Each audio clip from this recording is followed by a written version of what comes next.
Welcome dear students, मेरे channel science with Dalpat Kumar पर आप सभी का स्वागत है। आज के इस वीडियो में हम बात करने जा रहे हैं 10वीं बोर्ड परीक्षा विज्ञान के पेपर की। 10वीं बोर्ड परीक्षा में विज्ञान का पेपर 20 मार्च 2024 को जो हुआ है उसके पेपर को हम हल करने जा रहे हैं।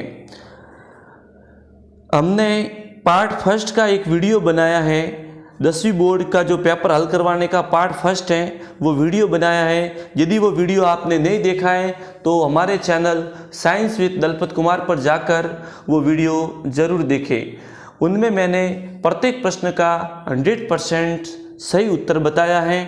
इससे आप चेक कर सकते हो कि आपका कौन सा प्रश्न सही है और कौन सा प्रश्न गलत है। आगे की वीडियो में हम बात करते हैं, यानी खंड अ में मैंने पूरा खंड अभाग यानी खंड अ है वो मैंने पार्ट फर्स्ट में आपको बता दिया है और उसका चौथा प्रश्न भी मैंने आपको बता दिया है। आगे की इस वीडियो में हम बात करने जाएंगे प्रश्न 5 से लेकर प्रश्न 22 तक के प्रत्येक प्रश्न का 100% सही उत्तर बताने जा रहा हूं। आपके मन में कोई भी प्रश्न हो, कोई कमेंट हो, कोई सवाल से संबंधित कोई प्रश्न आपके मन में हो कि इस प्रश्न का उत्तर ये कैसे हो सकता है, तो आप हमें कमेंट करें। आपके प्रश्नों का जल्दी से जल्दी जवाब दिया जाएगा। तो हम शुरुआत करते हैं इस वीडियो की। 5वां प्रश्न है, धातुएं विद्युत की सुचालक होती हैं। उपरोक्त कथन के प्रयोगशाला परीक्षण के लिए प्रयुक्त व्यवस्थित उपकरण को चित्रित कीजिए। इस 5वें प्रश्न में आपको चित्र बनाना था। कौन सा चित्र, वो आपके सामने मैं बता रहा हूं। ये वाला चित्र है, धातुएं विद्युत की सुचालक होती है। इसमें क्या करना था, एक बैटरी बनानी है, एक बल्ब बनाना है और एक स्विच बनाना है। इसमें क्लिप के 2 भाग ए और बी, उसमें जांच के लिए धातु का टुकड़ा रखना है। सिंपल चित्र था ये 2 नंबर का। ये चित्र आपको बनाना था। धातुएं विद्युत की क्या होती है, सुचालक।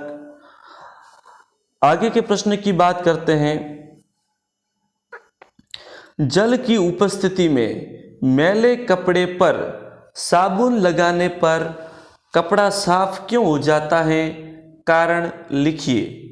तो आपको इस प्रश्न का उत्तर ये लिखना था जो मैं आपको बता रहा हूं, बड़े ध्यान से देखें। प्रश्न है कि प्रश्न तो मैंने आपको बता दिया, इसका उत्तर है कपड़ों पर लगने वाला अधिकांश मैल होता है वो तेलीय होता है और जो तेल है वो पानी में अघुलनशील होता है और जो साबुन के अणु होते हैं वो लंबी श्रृंखला वाले कार्बोक्सिलिक अम्लों के सोडियम अथवा पोटेशियम लवण होते हैं। साबुन के अणु के 2 भाग होते हैं। पहला भाग होता है आयनिक भाग जो कि बाहर की ओर होता है और ये भाग जलरागी होता है और जल में घुल जाता है। और दूसरा भाग होता है हाइड्रोकार्बन भाग, और हाइड्रोकार्बन भाग है वो अंदर की ओर होता है और ये जल विरागी होता है। यह भाग तेल में घुल जाता है। इस प्रकार साबुन के अणु मैल को चारों ओर से घेर लेता है। इसमें हाइड्रोकार्बन भाग तो तेल की ओर अंदर तथा आयनिक भाग पानी की ओर बाहर होता है। इस प्रकार बनी संरचना मिसेल कहलाती है। इस प्रकार साबुन का अणु मैल को चारों तरफ से क्या कर लेता है, घेर लेता है। इससे पानी में इमल्सन बनता है और इस प्रकार कपड़ों को हम जब ये पानी के अंदर डुबो कर हम बाहर निकालते हैं तो ये कपड़े हैं वो साफ हो जाते हैं। अगले प्रश्न की बात करते हैं। एथीन अणु की इलेक्ट्रॉन बिंदु संरचना को चित्रित कीजिए। सबसे सरल सवाल था। मैंने आपको 5 इंपॉर्टेंट इलेक्ट्रॉन बिंदु संरचना बताई थी, उसमें से ये एक आ गई।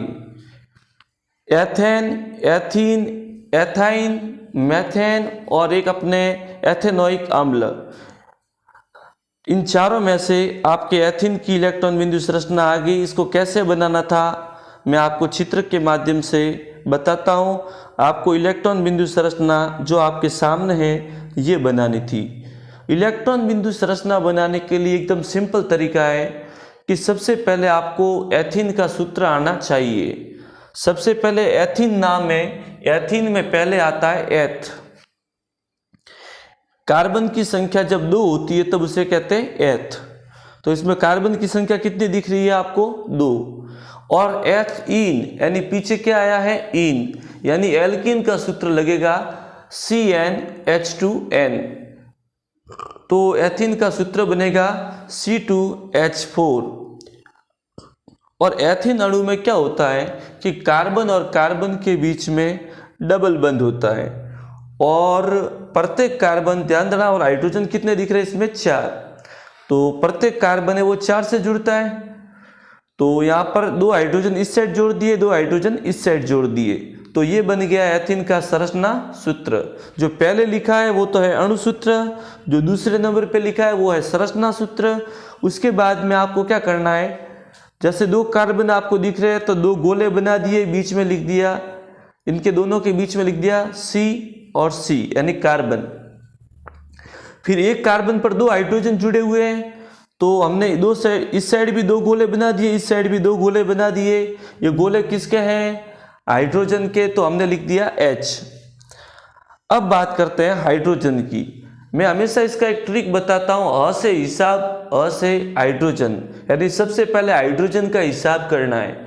हाइड्रोजन के बाहरी कोश में सिर्फ 1 इलेक्ट्रॉन होता है और ये 1 इलेक्ट्रॉन को त्याग देता है, यानी 1 इलेक्ट्रॉन का साझा करता है। तो हाइड्रोजन ने 1 इलेक्ट्रॉन दिया इसमें, इसने भी हाइड्रोजन ने 1 इलेक्ट्रॉन दिया, यानी जितने भी हाइड्रोजन है वो 1-1 इलेक्ट्रॉन देते हैं साझेदारी करने के लिए। अब कार्बन की तरफ से एक लाइन है तो कार्बन भी 1 इलेक्ट्रॉन देगा। तो मैंने क्रॉस क्रॉस से बताया दोनों तरफ कि दोनों तरफ कार्बन ने हाइड्रोजन की तरफ 1-1 इलेक्ट्रॉन दे दिया। अब ध्यान देना, कार्बन और कार्बन के बीच में कितनी लाइन है? 2। तो ये वाला कार्बन भी 2 इलेक्ट्रॉन देगा और ये वाला कार्बन भी 2 इलेक्ट्रॉन देगा। यदि आपने इलेक्ट्रॉन बिंदु संरचना इस प्रकार बनाई है तो आपके 100% राइट है। आगे बढ़ते हैं। अगला प्रश्न है गर्भ निरोधन की 2 विधियों को समझाइए। वैसे गर्भ निरोधन की 3 विधियां हैं और तीनों विधियां मैं आपको समझा रहा हूं। तीनों में से कोई भी एक लिखा है, आप कोई भी इसमें 2 लिखे हैं, तीनों में से कोई भी आपने 2 उत्तर लिखे हैं तो राइट है। पहला है गर्भ निरोधन की विधि है यांत्रिक अवरोध। इसमें क्या किया जाता है, इस तरीके में शुक्राणु को अंड कोशिका तक नहीं पहुंचने दिया जाता है। इसके लिए शिश्न को ढकने वाले कंडोम अथवा योनि में रखने के लिए युक्तियों का उपयोग करते हैं। इसके लिए कॉपर टी अथवा लूप को गर्भाशय में स्थापित किया जाता है, लेकिन गर्भाशय के उत्तेजन से कुछ विपरीत प्रभाव पड़ सकते हैं। दूसरा है गर्भ निरोधक गोलियां। ये दवाएं सामान्यतः रूप से गोलियों के रूप में ली जाती है और ये हार्मोन संतुलन को परिवर्तित करती है।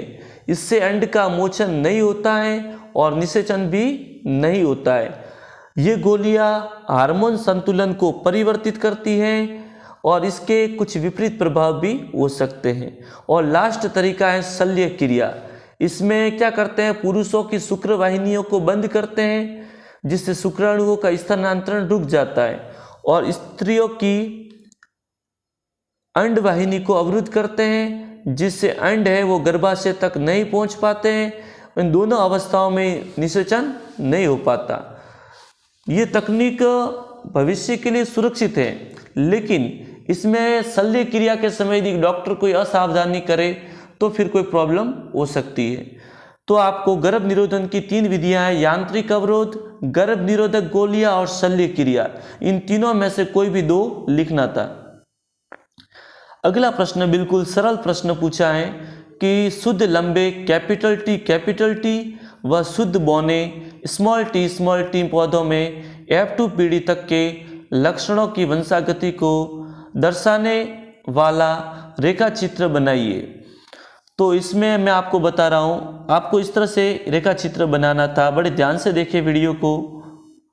सबसे पहले मेंडल ने दो पौधे लिए, एक शुद्ध लंबा पौधा, एक शुद्ध बौना पौधा। शुद्ध लंबे पौधे को लिखते हैं कैपिटल टी, और शुद्ध बौने पौधे को लिखते हैं स्मॉल टी। इन दोनों के बीच में करवाया क्रॉस यानी संकरण। जो ऊपर वाले पौधे हैं वो जनक पौधे हैं, और जनक पौधों से क्या बनते हैं, युग्मक। दोनों कैपिटल टी में से एक कैपिटल टी आया, दोनों स्मॉल टी में से एक स्मॉल टी आया। अब कैपिटल टी और स्मॉल टी दोनों जुड़े तो F1 पीढ़ी बनी कैपिटल टी स्मॉल टी, यानी इसमें अशुद्ध लंबे पौधे प्राप्त हुए। अब F1 पीढ़ी में क्या करवाया, स्वपरागण। स्वपरागण करने के लिए आपको ध्यान देना, जो F1 पीढ़ी में जो पौधे आए हैं उनके युग्मक बनाने, एक तरफ कैपिटल टी दूसरी तरफ स्मॉल टी। यहाँ पर जो ऊपर निशान बनाया हुआ है, गोले के ऊपर तीर का निशान है, वो तो है नर, और जो नीचे प्लस लिखा हुआ है गोले के नीचे वो है मादा। तो यहाँ पर दो युग्मक बने, capital T small T, capital T small T. अब ध्यान देना, इस दोनों कैपिटल टी का गुणा हुआ तो कैपिटल टी और स्मॉल टी का गुणा हुआ तो कैपिटल टी स्मॉल टी। वापस यहाँ पर कैपिटल टी और स्मॉल टी का गुणा कैपिटल टी स्मॉल टी, फिर दोनों स्मॉल टी का लास्ट में गुणा होता है स्मॉल टी। इसमें मेंडल को 3 पौधे तो लंबे प्राप्त हुए और एक पौधा बौना प्राप्त हुआ। तो F2 पीढ़ी का लक्षण अनुपात है लंबे पौधे अनुपात बौने पौधे 3:1, यानी 3 पौधे तो प्राप्त हुए लंबे और 1 पौधे प्राप्त हुए बौने। ये प्रश्न आपके रिक्त स्थान में भी आया था कि मेंडल को बौने पौधे कितने मिले, तो सिर्फ लिखना था 1, और प्रतिशत पूछे तो 25%। अब F2 पीढ़ी का जीनी अनुपात कैपिटल टी अनुपात कैपिटल टी अनुपात स्मॉल टी। कैपिटल टी वाले पौधे 1 प्राप्त हुआ तो मैंने लिखा 1, कैपिटल टी स्मॉल टी वाले पौधे 2 प्राप्त हुए तो मैंने लिखा 2, और बौने पौधे स्मॉल टी सिर्फ 1 प्राप्त हुआ तो मैंने लिखा 1। यानी लक्षण अनुपात तो 3:1 और जीनी अनुपात है 1:2:1। आपको इस तरह से ये लिखकर समझाना था। अगले प्रश्न की ओर आगे बढ़ते हैं। अगला प्रश्न आया था, सबसे सरल प्रश्न 2 नंबर का प्रश्न था। एक 10 ओम प्रतिरोधक में 3 एम्पियर धारा 2 सेकंड तक प्रवाहित की जाती है। कुंडली में उत्पन्न ऊष्मा का मान ज्ञात कीजिए। सबसे पहले मैंने आपको बताया था कि जब किसी भी प्रश्न में ऊष्मा ज्ञात करनी हो तो जूल के तापन नियम का सूत्र लगेगा, और जूल के तापन नियम का सूत्र होता है H = I²RT। ये गणित वाला प्रश्न है, तो सबसे पहले लिखना है हल, फिर लिखना है दिया गया है।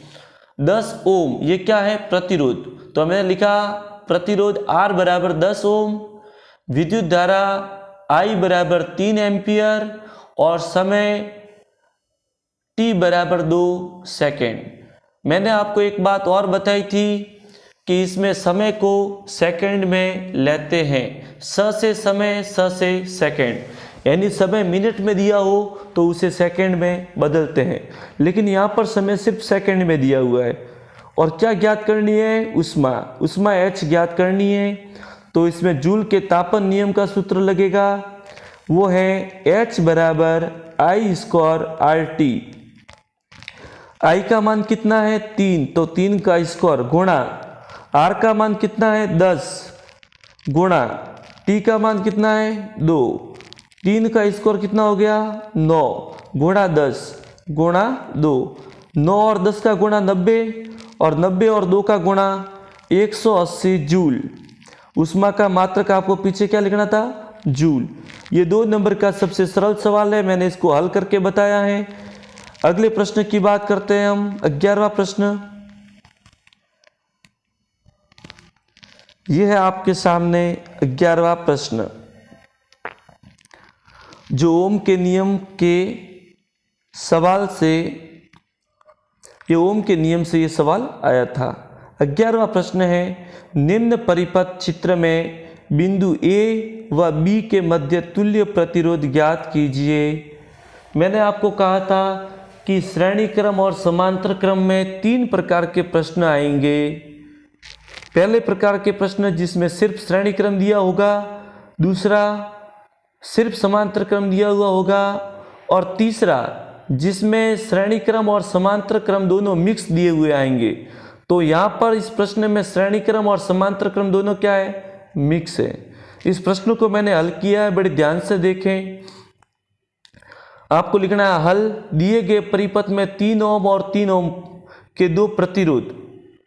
ध्यान देना, यहाँ पर ए और बी के बीच में ये ज्ञात करने को कह रहा है, तो यहाँ पर हमने बिंदु मान लिया सी व बी के मध्य श्रेणी क्रम में जुड़े हुए हैं, अतः इनका तुल्य प्रतिरोध होगा R1 बराबर 3 + 3 यानी 6 ओम। तो यहाँ पर जो सी और बी के बीच में आपको दिख रहे 3 ओम और 3 ओम प्रतिरोध है, वो श्रेणी क्रम में जुड़े हुए हैं, तो इनको हमने जोड़ लिया। 3 और 3 कितने हो गए, 6 ओम। अब बिंदु, तो ऊपर भी 6 ओम हो गया, नीचे भी कितना ओम हो गया, 6 ओम।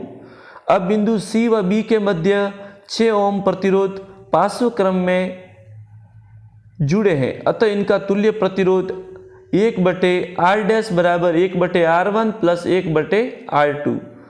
अब ध्यान देना, ऊपर वाले को हमने मान लिया R1, नीचे वाले को मान लिया R2, तो मान हमने रखा 1/6 + 1/6। 1/R' बराबर बटे में तो 6, लसब कितना आया 6, फिर 6 का भाग 6 में एक बार तो 1 प्लस 6 का भाग 6 में एक बार तो +1 यानी 2/6। तो 1/R' बराबर क्या हो गया, 2/6। तो इनका क्या कर दिया, वज्र गुणा 2R' बराबर 6, तो R' बराबर कितना हो गया, 3। R' बराबर क्या हो गया, 3 ओम। अब बिंदु ए व बी के मध्य, ध्यान देना सी और बी के बीच में टोटल मान कितना आ गया, 3 ओम। अब 3 ओम और 3 ओम के प्रतिरोध किस क्रम में जुड़े हुए हैं, श्रेणी क्रम में, तो इनका तुल्य प्रतिरोध ज्ञात करना है। तो हम लिखेंगे R बराबर R" प्लस R', 3 + 3 6 ओम, यानी आपका उत्तर यदि आया है 6 ओम, तो ये प्रश्न 100% राइट है। आगे बात करते हैं, ये चित्र मैंने आपको इंपॉर्टेंट कहा था कि परिनालिका में से एक सवाल आपके 100% आएगा। परिनालिका पर मेरे चैनल में एक वीडियो है, उस वीडियो को बड़े ध्यान से देखें। उसमें मैंने जितने प्रश्न बताए हैं उसमें से कम 1 प्रश्न, ज़्यादा से ज़्यादा 2 प्रश्न आपके परीक्षा में प्रत्येक साल पूछे जाते हैं। ये परिनालिका टॉपिक बहुत इम्पोर्टेंट है। तो 12वें प्रश्न का उत्तर प्रश्न है, किसी धारावाही परिनालिका के भीतर एवं उसके चारों ओर चुंबकीय क्षेत्र रेखाओं को प्रदर्शित करने के लिए चित्र बनाइए। तो इसका चित्र है, मैं आपको बता रहा हूँ, वो चित्र आपको बनाना था। ये चित्र आपके सामने है, बहुत इंपॉर्टेंट चित्र है। इसमें परिनालिका बनी हुई है, बैटरी बनी हुई है और कुंजी बनी हुई है। जैसे ही हम इसमें विद्युत धारा प्रवाहित करते हैं तो इसके चारों ओर चुंबकीय क्षेत्र उत्पन्न होता है और चुंबकीय क्षेत्र रेखाएं N से निकलती हैं, S की ओर जाती हैं और बंद वक्र बनाती हैं। इन चित्रों में एक बात का ध्यान रखना है कि ये चुंबकीय क्षेत्र रेखाएं कभी भी एक दूसरे को नहीं काटती हैं। और दूसरी महत्वपूर्ण बात आपको क्या ध्यान रखनी है कि चुंबकीय क्षेत्र रेखाएं N से निकलती हैं और S की ओर जाती है। आगे बात करते हैं 13वां प्रश्न। एक क्षण चुंबक के लिए चुंबकीय क्षेत्र रेखाओं का चित्र बनाइए। 13वां प्रश्न भी चित्र है, ये वाला चित्र आपके आंखों के सामने, ध्यान से देखना। किसी क्षण चुंबक के चारों ओर क्षेत्र रेखाएं, ये चित्र आपको बनाना था। इसमें भी सेम बात, चुंबकीय क्षेत्र रेखाएं N से निकलती है, S की ओर जाती है और चुंबकीय क्षेत्र रेखाएं एक दूसरे को काटती नहीं है। ये चित्र आपको बनाना था। आगे बढ़ते हैं अगले प्रश्न की ओर। अगला प्रश्न है आपके 14वां प्रश्न। बड़े ध्यान से देखें इस वीडियो को। कचरा निपटान की समस्या को कम करने के कोई 2 तरीके समझाइए। तो ये सवाल आपके 2012 में भी पूछा था और 2024 में भी पूछा है। तो कचरा निपटान की समस्या को कम करने के मैं आपको 4 तरीके बता रहा हूँ। इसमें से कितने तरीके लिखने थे? 2। पहला है जैव निम्नीकरणीय व अजैव निम्नीकरणीय अपशिष्ट पदार्थों को अलग अलग करके समाप्त करना। दूसरा है अजैव निम्नीकरणीय अपशिष्ट पदार्थों का पुनः चक्रण के बाद पुनः उपयोग करना, जैसे प्लास्टिक, धातुएं आदि। तीसरा है जैव निम्नीकरणीय अपशिष्ट पदार्थ जैसे रसोई की बेकार सामग्री, खाना बनाने के बाद बची सामग्री, पत्तियों आदि को जमीन में गड्ढा खोदकर इन्हें दबाकर खाद तैयार किया जा सकता है। इससे पौधों को उच्च कोटि की खाद उपलब्ध हो सके।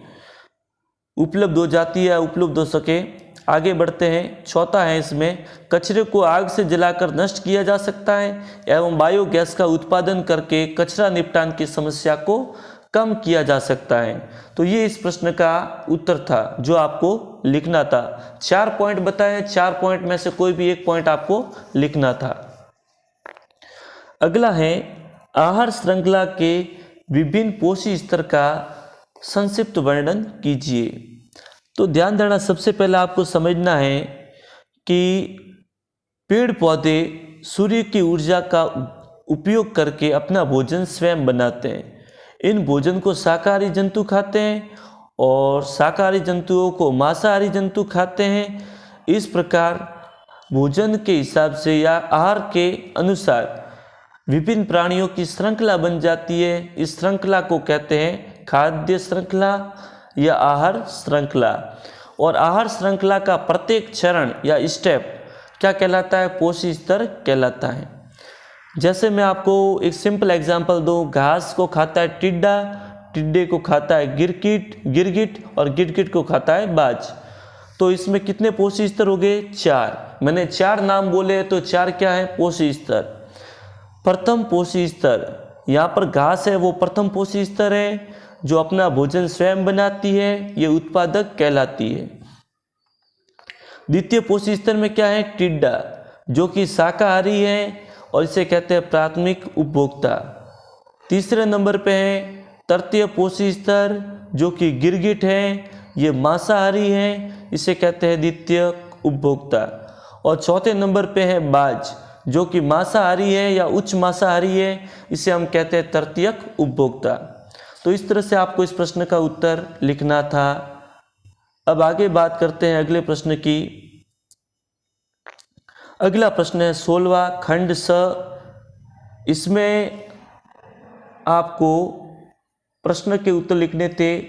जैसे 16वां प्रश्न है, इसका पहला, प्लास्टर ऑफ पेरिस का रासायनिक सूत्र लिखिए। तो इसका रासायनिक सूत्र है CaSO4.1/2H2O। अगला सवाल इसने पूछा है कि जल मिलाने पर प्लास्टर ऑफ पेरिस कठोर क्यों हो जाता है? उपयुक्त रासायनिक समीकरण देकर समझाइए। तो सिंपल बात है कि प्लास्टर ऑफ पेरिस सफ़ेद रंग का चूर्ण है। जब इसमें जल मिलाते हैं तो ये जिप्सम बना देता है और जिप्सम बनाता है, ये जिप्सम एक कठोर पदार्थ है। इसलिए इसका जो समीकरण है वो है CaSO4.1/2H2O। ये है प्लास्टर ऑफ पेरिस। इसका रासायनिक नाम है कैल्शियम सल्फेट अर्ध हाइड्रेट या हेमीहाइड्रेट। जब ये जल के अणु के साथ क्रिया करता है तब ये बनाता है जिप्सम, और जिप्सम का रासायनिक नाम है, अपने रासायनिक सूत्र तो है इसका जिप्सम का, वो है CaSO4.2H2O, और इसका रासायनिक नाम है वो है अपने कैल्शियम सल्फेट डाइहाइड्रेट। अगला प्रश्न है अथवा में। मैं सभी प्रश्नों के उत्तर आपको बता रहा हूँ। उन प्रश्नों के उत्तर 100% सही है। बड़े ध्यान से वीडियो को देखना है लास्ट तक, और आपको एनालिसिस करना है कि विज्ञान के पेपर में आपके कितने नंबर बन रहे हैं। यदि नंबर अच्छे बन रहे हैं तो आप हमें कमेंट करें, और बड़े ध्यान से वीडियो को देखना है। इस बार जो पेपर आया था विज्ञान का वो सबसे सरल पेपर था और मेरे अधिकांश स्टूडेंट्स के 90 से ऊपर नंबर है, कुछ एक स्टूडेंट के 100 में से 100 नंबर भी इस पेपर में आए हैं। बेकिंग सोडा का रासायनिक नाम लिखिए। Sodium hydrogen carbonate. अगला है केक मुलायम और स्पंजी क्यों हो जाता है, उपयुक्त रासायनिक समीकरण देकर समझाइए। तो आपको लिखना था कि बेकिंग सोडा और टार्ट्रिक अम्ल को हम मिलाते हैं तब बनता है बेकिंग पाउडर। जब बेकिंग पाउडर को हम गर्म करते हैं या इसमें जल मिलाते हैं तो एक अभिक्रिया होती है। यह अभिक्रिया आपके सामने लिखी हुई है NaSCO3। इसके अंदर क्या मिलाया हमने, टार्ट्रिक अम्ल। जब ये मंद खाद्य अम्ल या टार्ट्रिक अम्ल से आ गया H+ आयन, जब ये दोनों जुड़ते हैं तब बनता है CO2 जल और अम्ल का सोडियम लवण। और इस अभिक्रिया में क्या बनती है, कार्बन डाइऑक्साइड गैस बनती है और कार्बन डाइऑक्साइड गैस के द्वारा ये गैस जब बाहर निकलती है तो केक है वो मुलायम और स्पंजी हो जाता है। आगे बढ़ते हैं 17वें प्रश्न की ओर। अनैच्छिक क्रियाएं मस्तिष्क के कौन से भाग से नियंत्रित होती हैं, एक उदाहरण देकर समझाइए या उदाहरण द्वारा समझाइए। यह प्रश्न आपके अति लघुतरात्मक प्रश्न यानी छोटे प्रश्नों में आपका आया हुआ है। तो अनैच्छिक क्रियाएं वो पश्च मस्तिष्क का एक भाग है मेडुला, वो नियंत्रित करता है। इसका उदाहरण आप कोई भी लिख सकते हो, रक्तदाब है, लार का आना है, वमन है, हृदय का धड़कना है, भोजन का पाचन है। ये सभी क्रियाएं हमारे नियंत्रण में नहीं है।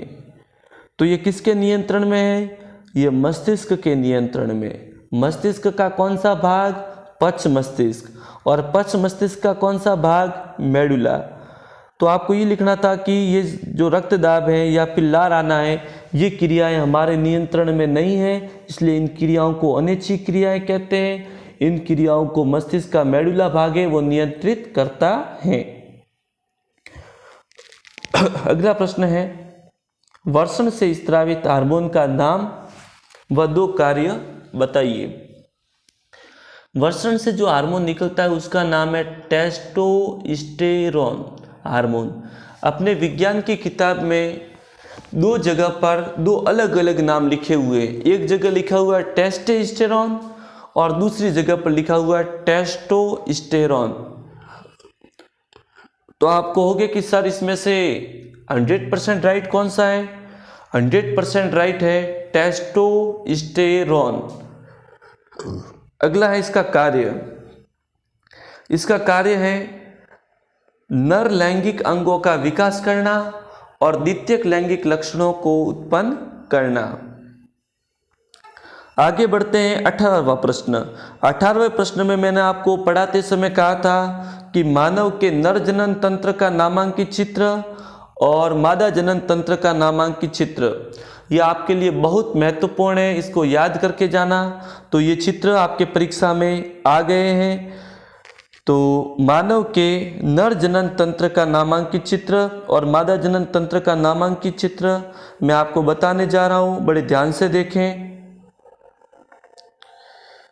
यह है मनुष्य का नर जनन तंत्र। इस तरह से आपको चित्र बनाना था और फिर उसको नामांकित करना था। तो ये चित्र आपको बनाना था। आगे बढ़ते हैं। अगला चित्र है मानव का मादा जनन तंत्र। तो मादा जनन तंत्र में आपको ये चित्र बनाना था। इसमें चित्र बनाने का और नामांकित करने का 2 नंबर हैं। आगे बढ़ते हैं अगले प्रश्न की ओर। ये वीडियो थोड़ा सा लंबा हो सकता है, लेकिन आपको एक एक प्रश्न का पॉइंट टू पॉइंट उत्तर मैं बताने जा रहा हूँ। इससे आप अपने नंबर चेक कर सकते हो, अपना उत्तर चेक कर सकते हो। 19वां प्रश्न है विद्युत विभवांतर को परिभाषित कीजिए, इसका SI मात्रक भी लिखिए। तो विद्युत विभवांतर है वो है अपने, इसकी परिभाषा है किसी धारावाही विद्युत परिपथ में एकांक आवेश को एक बिंदु से दूसरे बिंदु तक ले जाने में किया गया कार्य विद्युत विभवांतर कहलाता है। और विद्युत विभवांतर का ऐसा ही मात्रक है वोल्ट। इसका मैंने ट्रिक बताया था, वीवो का फोन आता है ना, वीवो यानी विभवांतर का वी यानी विभवांतर, वो यानी वोल्ट, यानी विभवांतर का मात्रक हो गया वोल्ट। अगला है विद्युत विभवांतर के मापन के लिए कौन सा यंत्र काम में लिया जाता है तथा इसे परिपथ में किस क्रम में जोड़ा जाता है। तो सिंपल है, विभवांतर का मात्रक वोल्ट है और विभवांतर भाई देख एकदम सिंपल बता रहा हूँ, किसी को मापना है तो मीटर चाहिए, तो विभवांतर को मापना है तो चाहिए वोल्ट मीटर। और इसको किस क्रम में लगाते हैं, पार्श्व क्रम या समांतर क्रम में। अगला है ओम के नियम में विभवांतर व विद्युत धारा के मध्य ग्राफ या आरेख बनाइए। बड़े ध्यान से देखना, मैं आपको यह आरेख बताने जा रहा हूं। आपको ये आरेख बनाना था जो किताब में दिया हुआ है। नीचे लिखा हुआ है धारा, ऊपर लिखा हुआ है विभवांतर। लेकिन ध्यान देना, इसमें खास बात बता रहा हूँ, इसमें जो नंबर लिखा हुआ है 0.1, 0.2, इसकी जगह आप 1, 2, 3, 4 कोई भी लिख सकते हो। बस ग्राफ के 100% राइट होने के लिए ये शर्त है कि इसमें जो रेखा आएगी वो इसी तरह आएगी जो आपको दिख रही है, एकदम बढ़ती हुई रेखा, एकदम सीधी रेखा बढ़ती हुई। इस तरह से आपने यदि बनाया है ग्राफ तो आपके पूरे में से पूरे नंबर हैं। अगला सवाल है अथवा में, पहला है विद्युत प्रतिरोध को परिभाषित कीजिए। तो इसकी परिभाषा है किसी चालक का वह गुण जो अपने में प्रवाहित होने वाले आवेश के प्रवाह का विरोध करता है विद्युत प्रतिरोध कहलाता है। अगला है इसका एसआई मात्रक है ओम। अगला है विद्युत धारा के मापन के लिए कौन सा यंत्र काम में लिया जाता है तथा इसे किस क्रम में जोड़ा, इसे परिपथ में किस क्रम में जोड़ा जाता है। तो विद्युत धारा का मापन करना है तो हम लेंगे मीटर, कौन सा मीटर, एमीटर, और इसको किस क्रम में जोड़ेंगे, श्रेणी क्रम में। अगला है ओम के नियम के प्रायोगिक अध्ययन के लिए नामांकित विद्युत परिपथ का चित्र बनाइए। तो इसका चित्र मैं आपको बताने जा रहा हूं, बड़े ध्यान से देखना है चित्र। तो ये है इसका चित्र, ध्यान देना। दूसरी जो किताबें हैं उसमें ये चित्र थोड़ा अलग दिया हुआ है, और जो मैंने आपको चित्र बताया था ओम के नियम के विद्युत परिपथ का, वो भी आपके 100% राइट है। यदि आपको किताब से पढ़कर गया है तो ये चित्र बना सकते हो। इसमें क्या है, जो तार है एक्स वाई के बीच में जुड़ा हुआ है, और इसमें पासों क्रम में लगाते हैं, वोल्ट मीटर श्रेणी क्रम में लगाते हैं एमीटर, और कुंजी के, इसमें धारा नियंत्रक भी हम लगाते हैं। जो ऊपर दिया हुआ है प्लस और इधर दिया हुआ माइनस वी, यानी ये वोल्ट की बैटरी है, वोल्ट की क्या है, बैटरी है। तो आप ये भी बना सकते हो, और जो मैंने बनाया था, मैंने आपको बताया था, वो भी 100% राइट है। आगे बढ़ते हैं अगले प्रश्न की ओर। तो ये प्रश्न अपने प्रश्न संख्या 19 ये हो गया पूरा। अब आगे बढ़ते हैं, प्रश्न संख्या 19 के बाद में प्रश्न संख्या 20। यहाँ पर खंड द वाले प्रश्न हैं, तो बड़े ध्यान से देखें, 4-4 नंबर वाले प्रश्न हैं। पहला है कोयले के दहन से प्राप्त गैस का नाम लिखिए। तो लिखना है कार्बन डाइऑक्साइड। यह संयोजन अभिक्रिया का एक उदाहरण है, C+O2 CO2। लेकिन यहाँ पर सिर्फ गैस का नाम लिखना था। कोयले के दहन से जो गैस बनती है वो है कार्बन डाइऑक्साइड। अगला है copper second oxide plus hydrogen, copper plus जल। उपरोक्त शब्द समीकरण के लिए संतुलित रासायनिक समीकरण लिखिए। बिल्कुल सिंपल प्रश्न है ये। कॉपर सेकेंड ऑक्साइड, तो सर यहाँ पर सेकेंड क्यों लिखा हुआ है, क्योंकि कॉपर एक ऐसा तत्व है जिसकी दो संयोजकता होती है +2 और एक तो होती है Cu+ और एक होती है Cu+2। तो यहाँ पर कॉपर कौन से वाला है, सेकेंड वाला है। तो कॉपर सेकेंड ऑक्साइड का सूत्र होगा CuO। ये ठोस अवस्था में होता है तो मैंने लिखा S, यह है कॉपर सेकेंड ऑक्साइड। अब ये किसके साथ क्रिया कर रहा है? हाइड्रोजन के साथ। और हाइड्रोजन क्या है? गैस है। तो हमने लिखा हाइड्रोजन गैस का सूत्र H2। ये गैस है तो इसके नीचे क्या लिखा? G।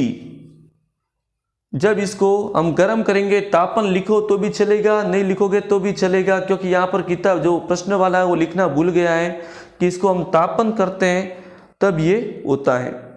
तो यहाँ पर कॉपर हो गया अलग Cu, कॉपर की जगह लिखना Cu। ये ठोस अवस्था में तो लिखा S, फिर है जल H2O और नीचे लिखा मैंने L। अगला है कॉपर के कॉपर ऑक्साइड में उपचयन को प्रदर्शित करने के लिए व्यवस्थित उपकरण को चित्रित कीजिए। एकदम सिंपल बता रहा हूं कि कॉपर का उपचयन कब होगा? जब हम कॉपर को गर्म करेंगे। कॉपर को गर्म करेंगे तो कॉपर ऑक्सीजन के साथ क्रिया करेगा और बनेगा कॉपर सेकेंड ऑक्साइड। तो ये सबसे सरल चित्र है। इसमें क्या करना था, जो मैं आपको बता रहा हूँ चित्र, ये वाला चित्र, ठीक है। एक डिश में लेना था कॉपर का चूर्ण और उसके बाद में उसको क्या करना था? बर्नर से गर्म करना था। ये चित्र था इसका, एकदम सिंपल चित्र। आगे बढ़ते हैं। अगला प्रश्न है अपचयन को परिभाषित कीजिए। तो लिखना था वह रासायनिक अभिक्रिया जिसमें किसी पदार्थ में ऑक्सीजन की कमी या हाइड्रोजन की वृद्धि होती है, अपचयन अभिक्रिया कहलाती है। अगला है iron plus copper sulphate, iron sulphate plus copper. उपरोक्त शब्द समीकरण के लिए संतुलित रासायनिक समीकरण लिखिए। मैंने आपको पहले ही कहा था कि संतुलित समीकरण वाले सवाल आपके कम से कम 2 आएंगे, लेकिन इस बार आपके संतुलित समीकरण वाले 3 प्रश्न आ गए और पेपर की शुरुआत ही संतुलित समीकरण से हुई है। आगे बात करते हैं। देखो एकदम सिंपल है समीकरण। आयरन की जगह लिखा Fe, ये ठोस अवस्था में होता है तो मैंने लिखा ठोस यानी सॉलिड, सॉलिड यानी S, ये है iron, plus CuSO4 copper sulphate, ये विलियन होता है तो मैंने लिखा AQ। सर AQ का मतलब एक्वस सॉल्यूशन यानी जलीय विलियन।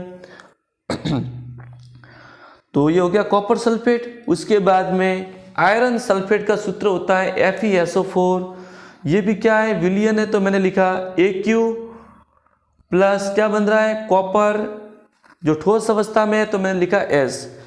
अब यहाँ पर आपको चेक करना है कि दोनों तरफ परमाणुओं की संख्या सेम है, तो ये समीकरण क्या हो जाएगा?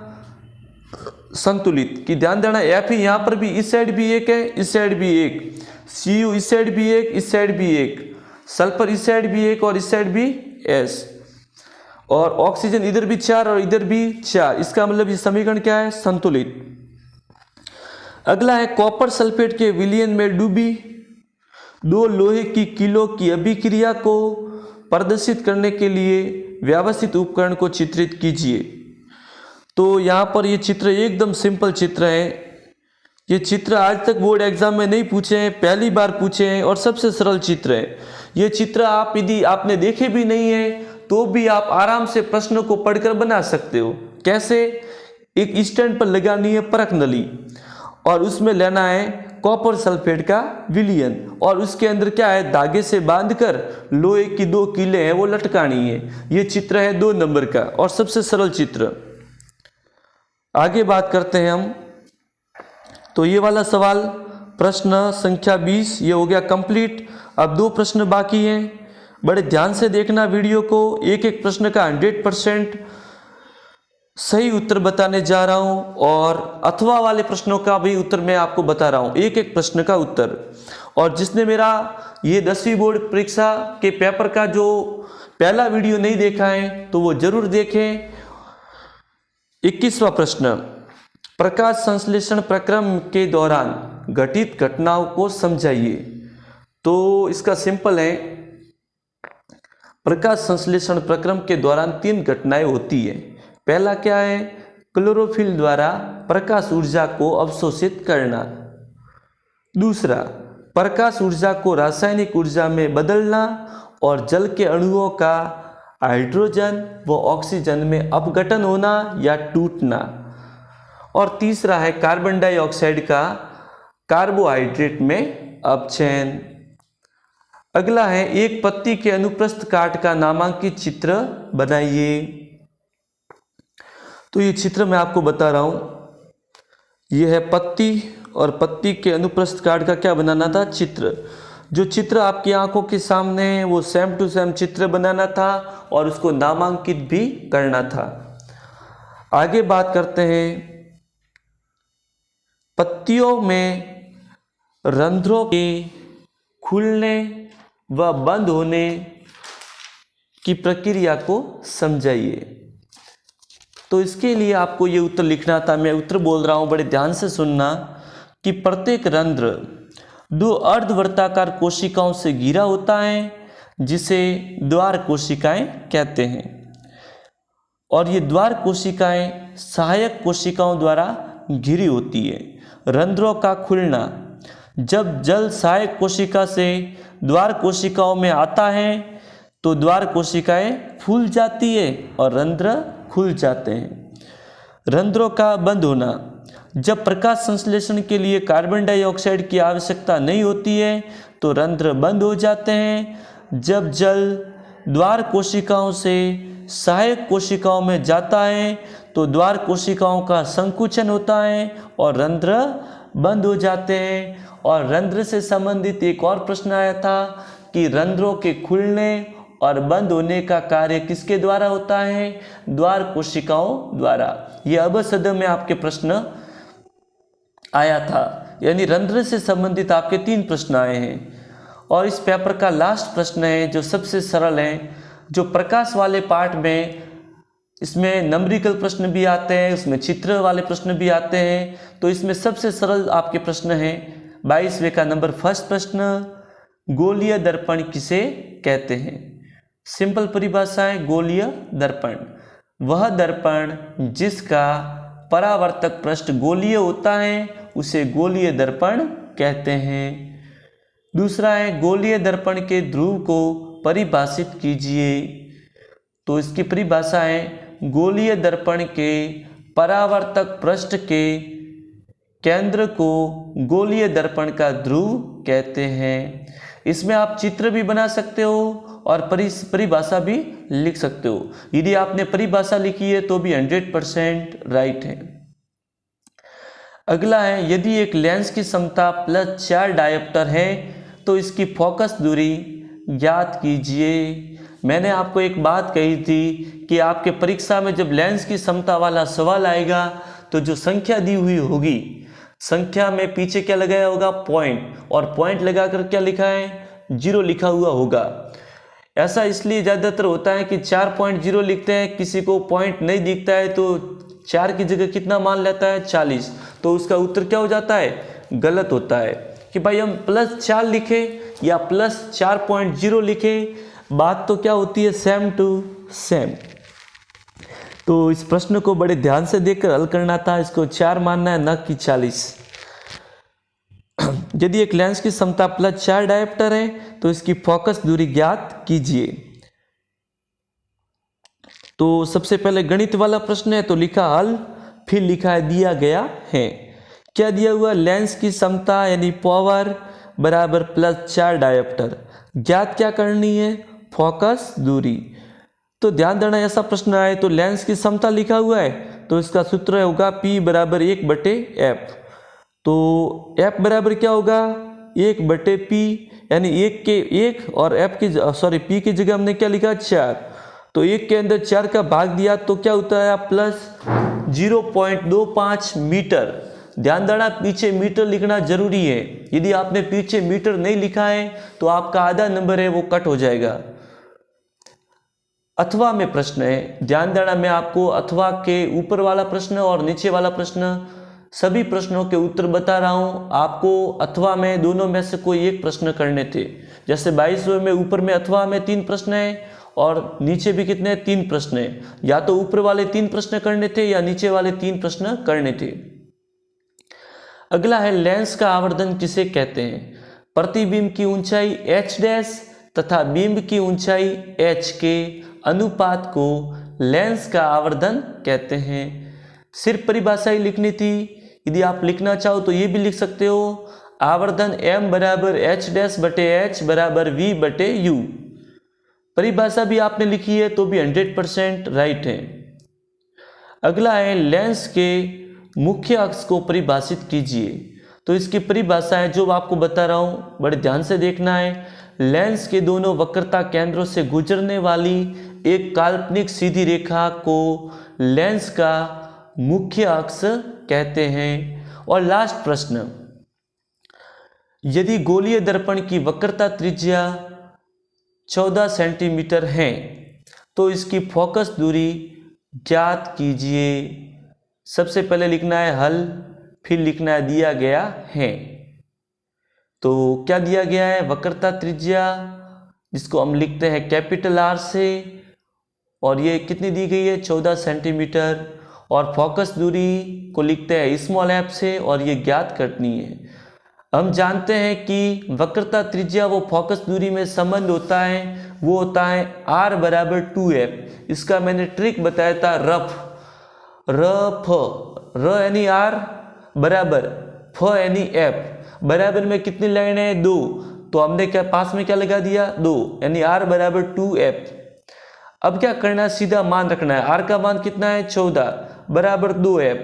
तो f बराबर पक्षांतरण होगा तो क्या होगा? 14 बटे 2, यानी 7 सेंटीमीटर इसका उत्तर आएगा। और पीछे सेंटीमीटर लिखना जरूरी है। तो मैंने 10वीं बोर्ड के पूरे पेपर को हल करवा दिया है। इसका पार्ट फर्स्ट आपने नहीं देखा है तो ज़रूर देखें। उम्मीद करता हूँ ये वीडियो आपको पसंद आया होगा। हमारे इस वीडियो को लाइक करें, शेयर करें, कमेंट करें। यदि आप हमारे चैनल पर नए हो तो हमारे चैनल को सब्सक्राइब जरूर करें। विज्ञान से संबंधित आपके मन में कोई प्रश्न हो, कोई डाउट हो तो हमें कमेंट करें। आपके विज्ञान विषय के पेपर में कितने नंबर बन रहे हैं कमेंट करें। और यदि आपको ये वीडियो पसंद आया है तो इसे लाइक करें, शेयर करें। यदि आप हमारे चैनल पर नए हो तो इसे सब्सक्राइब जरूर करें। Thank you very much. Best of luck.